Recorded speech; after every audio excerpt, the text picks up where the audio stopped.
नमस्कार दोस्तों, दिल्ली यूनिवर्सिटी से आपके लिए परमानेंट बेसिस पर नॉन टीचिंग पोस्ट आई हैं। वेरियस आपके डिसिप्लिन है जिसमें ये पोस्ट है, ठीक है। और इसमें जो लास्ट डेट है अप्लाई करने की वो है 21 अगस्त।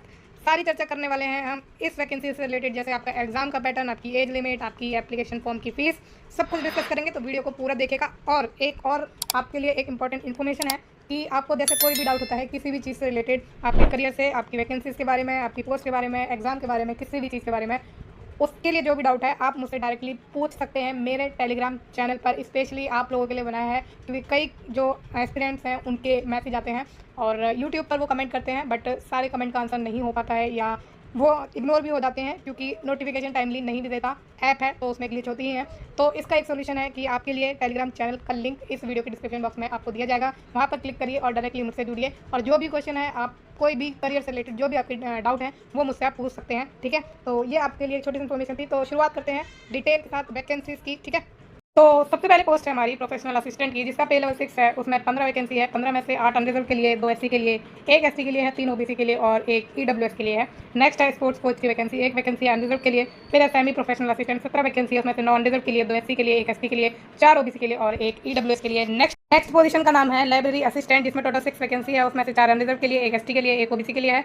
नेक्स्ट है हारमोनियम एकम्पनिस्ट, 1 वैकेंसी अनरिजर्व के लिए है। मृदंगम एकम्पनिस्ट की पोजीशन 2 है, दोनों के दोनों अनरिजर्व के लिए। पखावज प्लेयर में 2 वैकेंसी है, 1 आपकी अनरिजर्व के लिए है और 1 आपकी ओबीसी के लिए, ठीक है। फिर नेक्स्ट है सारंगी एकम्पनिस्ट की पोजीशन, 1 वैकेंसी है आपकी एससी के लिए। तबला एकम्पनिस्ट में 7 वैकेंसी है। उसमें से 1 एससी के लिए, 1 एसटी के लिए, 3 ओबीसी के लिए, 2 ईडब्ल्यूएस के लिए। तानपुरा एकम्पनिस्ट में 1 वैकेंसी है, वो ओबीसी के लिए है। वायलिन एकम्पनिस्ट में 2 वैकेंसी है, 1 एससी के लिए और 1 एसटी के लिए।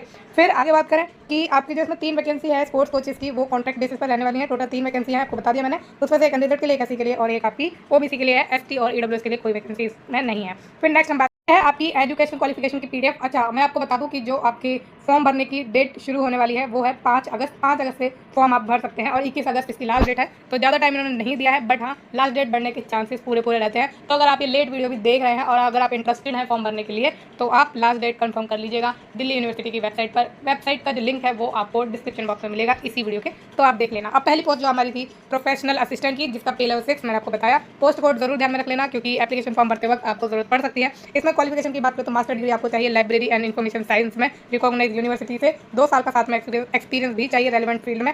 जो यूनिवर्सिटी या रिसर्च एस्टेब्लिशमेंट या सेंट्रल गवर्नमेंट या स्टेट गवर्नमेंट या पीएसयू या फिर library of other autonomous institution या किसी प्राइवेट इंस्टीट्यूशन जो कि रेप्यूटेड हो, उससे आपने लिया हो 2 साल का एक्सपीरियंस। या फिर अगर आपके पास ये क्वालिफिकेशन नहीं है तो बैचलर डिग्री आपकी होनी चाहिए लाइब्रेरी या लाइब्रेरी एंड इन्फॉर्मेशन साइंस में। इसके साथ ही 3 साल का एक्सपीरियंस चाहिए आपको सेम फील्ड में और सेम इंस्टीट्यूशन द्वारा, ठीक है। तो इसमें जो आपको 1 साल का, अगर आपने बैचलर डिग्री करी है तो उस केस में आपको 3 साल का एक्सपीरियंस चाहिए, मतलब 1 साल बढ़ गया है। और अगर मास्टर डिग्री करी है तो 2 साल का एक्सपीरियंस चाहिए, मतलब 1 साल आपका घट गया है। फिर knowledge of computer application to be ascertain by written and skill test. तो कंप्यूटर एप्लीकेशन की नॉलेज होनी चाहिए, जो कि रिटन टेस्ट या स्किल टेस्ट आपका लिया जा सकता है।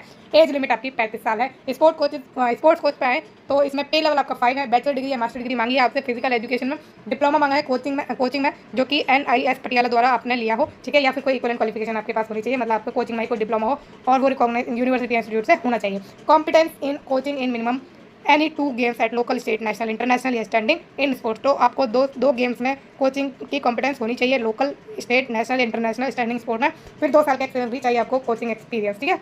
नेक्स्ट बात करते हैं सेमी प्रोफेशनल असिस्टेंट की, लेवल 5 है इसका। मास्टर डिग्री मांगी आपसे लाइब्रेरी साइंस एंड इन्फॉर्मेशन में, ठीक है, मतलब समझ गया आप, ठीक है। तो ये चीज़ आपसे मांगी है। या फिर बैचलर डिग्री आपके पास होनी चाहिए library science and information science में, रिकॉग्नाइज यूनिवर्सिटी द्वारा। और अगर आपने बैचलर डिग्री करी है तो उसके साथ आपको 2 साल का एक्सपीरियंस चाहिए ही चाहिए। मास्टर डिग्री में आपसे कोई भी एक्सपीरियंस इन्होंने नहीं मांगा है। 32 साल इसकी एज लिमिट है। और जो आपका कोच वाला था उसमें कितनी एज लिमिट है वो हमने अभी देखा नहीं है, तो वो अभी हम चेक कर लेते हैं। 35 साल है आपकी स्पोर्ट्स कोच की एज लिमिट। नेक्स्ट बात करते हैं लाइब्रेरी असिस्टेंट की, पे लेवल 4 है। बैचलर डिग्री आपसे मांगी है लाइब्रेरी एंड इन्फॉर्मेशन साइंस में, इक्विवेलेंट डिग्री आपके पास।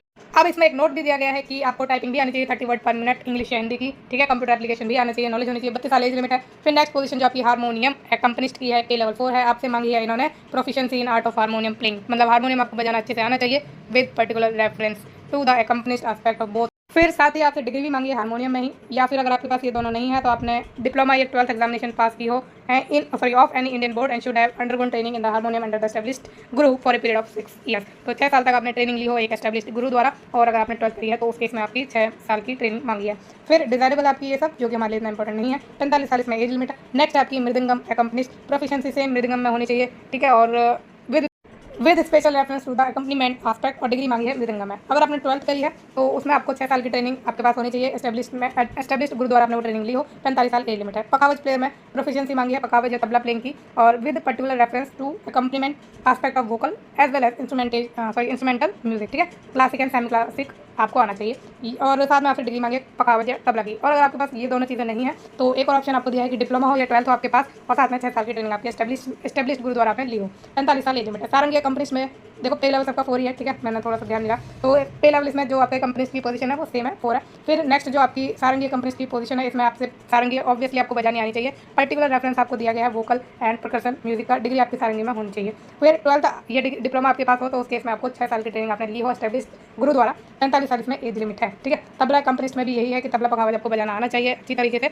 With particular reference to the accompaniment aspect of vocal as well as instrumental music, ठीक है। क्लासिकल और सेमी क्लासिकल दोनों आना चाहिए। डिग्री हो आपके पास तबला या पखावज की, या फिर 12th अगर आपने करी है और या डिप्लोमा किया है तो उस केस में आपको 6 साल की ट्रेनिंग आपके पास होनी चाहिए। 45 साल एज लिमिट है। तानपुरा कंपनीज की बात करें तो तानपुरा प्लेइंग आपको आनी चाहिए। Ability to tune and change the string of tanpura, sitar या वीणा, ठीक है। तो इन तीनों में से किसी एक की जो आपको है ट्यून या चेंज करने आनी चाहिए आपको स्ट्रिंग्स की, ठीक है। स्ट्रिंग्स की जो ट्यून है वो आपको बदलनी आनी चाहिए, और डिग्री आपके पास होनी चाहिए हिंदुस्तानी म्यूजिक में। फिर 45 साल इसमें एज लिमिट है। वायलिन एकम्पनिस्ट है, ठीक है। वायलिन एकम्पनिस्ट की जो पोजीशन है लास्ट है, इसमें प्रोफिशिएंसी मांगी वायलिन प्लेइंग की with special reference to the accompaniment aspect, degree मांगी वायलिन में।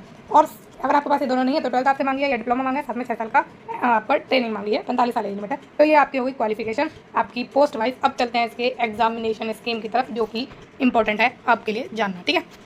अब स्कीम ऑफ एग्जामिनेशन जो आपकी professional assistant, semi professional assistant और लाइब्रेरी असिस्टेंट की है, सेम है, ठीक है। The process of recruitment shall be carried out in 2 stages, 2 stages में आपका एग्जाम होगा। स्टेज 1 में आपका क्या होगा, प्री टेस्ट होगा, प्रिलिमिनरी टेस्ट होगा, एमसीक्यू टाइप के क्वेश्चन आएंगे। स्टेज 2 में selection of candidate based on examination mains followed by skill test, फिर आपका मेंस होगा और स्किल टेस्ट होगा, ठीक है। प्री की बात करें तो उसमें आपका क्या इन्होंने पैटर्न रखा है वो देख लेते हैं। तो functional knowledge of information technology and basics tool software packages for operating library services through IT, तो इसके आपके जो है 45 क्वेश्चन होंगे, ठीक है। रीजनिंग के 35 क्वेश्चन होंगे, मैथमेटिकल एबिलिटी के 35 क्वेश्चन होंगे, administration of higher educational institution के 35 क्वेश्चन होंगे। टोटल 300 मार्क का ही पेपर है, 150 क्वेश्चन आने वाले हैं, मतलब एक क्वेश्चन 2 मार्क का आपका होगा, ठीक है। फिर आगे बात करें तो इसमें जो मेंस होगा आपका होगा, उसमें knowledge of application of library information science procedure rule and regulation and other related subject pertaining to domain knowledge आपकी पूछी जाएगी। Knowledge of computer with special reference, 300 mark का आपका टोटल ये पेपर है। और इसमें घंटे की भी बात कर लेते हैं तो प्री जो आपका रहने वाला है वो 3 घंटे का ही होगा, और मेंस भी आपका 3 ही घंटे का होने वाला है, ठीक है। फिर ये आपका पूरा knowledge of library software package of word processing data analysis packages educational administration and management rules and their application in higher education institution, यह सब आपका पूछे जाने वाला है। मतलब लाइब्रेरी साइंस से जो रिलेटेड चीज़ें हैं वही आपका सिलेबस है। अब आगे बात करें तो स्किल टेस्ट भी आपका होगा, वही library and information science procedure and rule and regulation से रिलेटेड क्वेश्चन होंगे। Computer with special reference knowledge of library software package, जो लाइब्रेरी सॉफ्टवेयर पैकेजेस होते हैं और वर्ड प्रोसेसिंग के एंड डाटा एनालिसिस पैकेजेस के, उसकी नॉलेज आपसे मतलब उसकी नॉलेज का टेस्ट आपसे लिया जाएगा। टाइम डिसाइड करेगी कंसर्न अथॉरिटी। टेस्ट आपका होगा 100 मार्क का, क्वालिफाई करने के लिए आपको 50 मार्क लाने हैं, मतलब 50% लाना है। टोटल 100 मार्क का पेपर है, बता दिया मैंने आपको। अब द क्वेश्चन पेपर जो आपका प्री एंड मेंस है और स्किल टेस्ट है would be in English and Hindi, दोनों लैंग्वेजेस में होगा। आपको एक ऑप्शन चूज करना है कि आपको किस लैंग्वेज में टेस्ट देना है। All the question in pre test shall be compulsory, सारे क्वेश्चन कंपलसरी हैं, और हर एक क्वेश्चन जो है 2 नंबर का होगा, और इसमें 0.5 मार्क की नेगेटिव मार्किंग आपकी है, ठीक है। The cut off qualifying pre test will be 50% of the average score of the top 5% of the candidate, तो टॉप 5% जो स्कोर करेंगे उसका 50% होगी आपकी कट ऑफ, ठीक है। तो एवरेज मतलब, ठीक है, तो 50% ऑफ एवरेज स्कोर, तो टॉप 5 जो कैंडिडेट हैं उनकी एवरेज स्कोर जो होगा उसका 50% आपकी कट ऑफ रखी जाएगी। देयर विल बी रिलैक्सेशन होगी 5% की एससी को, 10% की पीडब्ल्यूडी कैटेगरी को, ठीक है। फर्दर आगे तो एक वैकेंसी के लिए 30 बच्चे बुलाए जाएंगे, और अगर ज़्यादा क्वालिफाई करते हैं तो 15-15 करके बढ़ा देंगे। फाइनल असेसमेंट की बात करें तो वो बेस्ड होगा मेंस एंड स्किल टेस्ट पर as indicated in proceeding section. Skill test will only be qualifying in nature, तो स्किल टेस्ट सिर्फ क्वालिफाइंग इन नेचर है। Merit shall be drawn for only those shortlisted candidate who have appeared for both component of final assessment. तो examination जो हो गया आपकी mains और skill test दोनों में आपको ऑब्वियसली बात है कि अटेम्प्ट करना ही करना है, तभी आपका सिलेक्शन हो पाएगा। आगे बात करते हैं स्पोर्ट्स कोच की, तो इसमें भी स्टेज 1 एंड स्टेज 2 है, ठीक है। रिटन टेस्ट आपका लिया जाएगा स्टेज 1 में, जिसमें एमसीक्यू टाइप के क्वेश्चन होंगे। डोमेन नॉलेज यानी स्पोर्ट्स रिलेटेड ही आपकी जो है क्वेश्चन आने वाले हैं। 100 क्वेश्चन होंगे 200 मार्क के, और एक क्वेश्चन 2 मार्क का है डेफिनेटली। फिर जो आपका कॉन्सेप्ट है, पॉलिसी है, रूल्स एंड रेगुलेशन है, administration and financial applicability pertaining to university system, other sports institutions and sports regulatory bodies and authorities. तो ये क्वेश्चन आपसे पूछे जाएंगे।